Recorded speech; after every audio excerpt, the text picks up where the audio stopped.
আসসালামু আলাইকুম ওয়া রাহমাতুল্লাহি ওয়া বারাকাতুহু। সম্মানিত দর্শক মণ্ডলী, আপনাদের সকলকে আমার এই বক্তব্যটা সম্পূর্ণ শোনার অনুরোধ রইল। প্রিয় দর্শক মণ্ডলী, এখানে আমি একটা বিষয় ক্লিয়ার করে নিই। আমি কোনো রাষ্ট্র বা রাজনৈতিক দলের পক্ষে বিপক্ষে বক্তব্য দিচ্ছি না। আমি একজন মুসলিম হিসাবে মানবিক দিক থেকে কিছু কথা বলছি। প্রিয় দর্শক মণ্ডলী, খামেনি সাহেবের সাথে আমাদের আকীদাগত অনেক মতভেদ ইখতিলাফ ছিল। আমরা আহলুস সুন্নাহ ওয়াল জামাআতের আকীদা পোষণ করি, পক্ষান্তরে খামেনি সাহেব শিয়াদের আকীদা পোষণ করতেন। তাই তার সব অবস্থান বা মতদর্শকে আমরা সমর্থন করি না।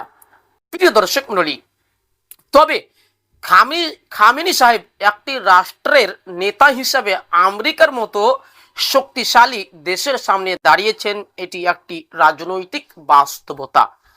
প্রিয় দর্শক মণ্ডলী, এখানে আরেকটা বিষয় ক্লিয়ার করে দিই যে ইরানের এই যুদ্ধে যতগুলো মুসলিম মৃত্যুবরণ করেছে, আল্লাহ তুমি তাদেরকে শহীদদের মর্যাদা দান করিও, আমিন। প্রিয় দর্শক মণ্ডলী, এখন আপনারা বলবেন যে জাহাঙ্গীর সাহেব খামেনি সম্পর্কে আপনি কেন আলোচনা করছেন? এর আলোচনা করার কারণ হচ্ছে আমাদের মুসলিমদের মধ্যেই অনেকেই খামেনি সাহেবকে নিজেদের আইডল মনে করছে। এমনকি আমাদের মুসলিমদের মধ্যে অনেকেই বলছে যে খামেনি সাহেব শহীদ হয়ে গিয়েছে, জান্নাতে চলে গিয়েছে, ইত্যাদি ইত্যাদি কথা বলছে। প্রিয় দর্শক মণ্ডলী, এ সম্পর্কে আমি বলবো খামেনি সাহেবকে শহীদ বলা যাবে না। কেন?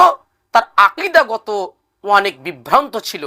যেমন খামেনি সাহেবের নিজ গ্রন্থ আল হুকুমাতুল ইসলামিয়াহ 52 নম্বর পৃষ্ঠাতে খামেনি সাহেব নিজেই লিখেছেন, ইন্নালিল ইমামি মাকামাম মাহমুদা, যে নিশ্চয় আমাদের ইমামদের রয়েছে এমন প্রশংসনীয় মর্যাদা, ও দারাজাতান সামিয়াতান, উচ্চ স্থান, ও খিলাফাতান তাকওয়িনিয়াতান, আর তাকওয়িনিয়াহ খিলাফত অর্থাৎ সৃষ্টির ওপর নিয়ন্ত্রণের ক্ষমতা, তাখুজাউ লিওয়ালায়াতিহা, যার অধীনে এই বিশ্ব জগতের জামিউ জাররাতি হাযাল কাউনি, অর্থাৎ যার অধীনে এই বিশ্ব জগতের সব কণা পরিচালিত হয়।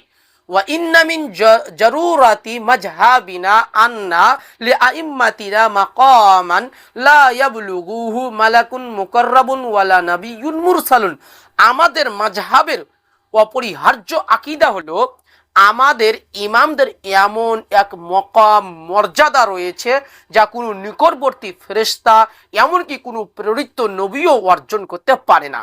প্রিয় দর্শক মণ্ডলী, এখান থেকে আপনারা চিন্তা ভাবনা করতে পারেন, খামেনি সাহেব বলছে যে শিয়াদের ইমামদের মর্যাদা এতটা রয়েছে যেটা নবীদেরও নেই, ফেরেশতাদেরও নেই। আস্তাগফিরুল্লাহ। শুধু তাই নয়, খামেনি সাহেব কিছু সাহাবীকে যেমন আয়েশাকে, জুবাইরকে, তলহাকে, মুয়াবিয়া রাদিয়াল্লাহু তাআলা আনহুম, এই সকল সাহাবীদেরকে কুকুর এবং শুকরের চাইতেও নিকৃষ্ট মনে করতেন।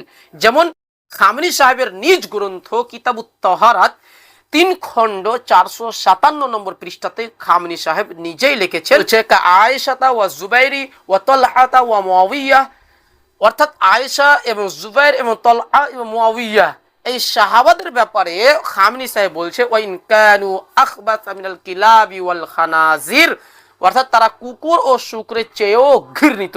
আস্তাগফিরুল্লাহ। দেখতে পাচ্ছেন যে মুমিনদের মা উম্মুল মুমিনিন আম্মা জানা আয়েশা রাদিয়াল্লাহু তাআলা আনহাকে বলছে যে কুকুর ও শুকরের চেয়েও নিকৃষ্ট। তাহলে এই খামেনি সম্পর্কে আপনি কিভাবে শহীদদের মর্যাদা আল্লাহর কাছে চান এবং জান্নাত আপনি কিভাবে চান?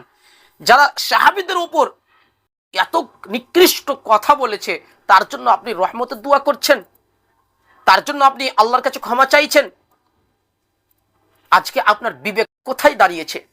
সেই একজন পাক্কা শিয়া ছিল, তার আকীদাগত আরো অনেক মাসআলা রয়েছে যেগুলো ইনশাআল্লাহ নেক্সট ভিডিওতে আসছে।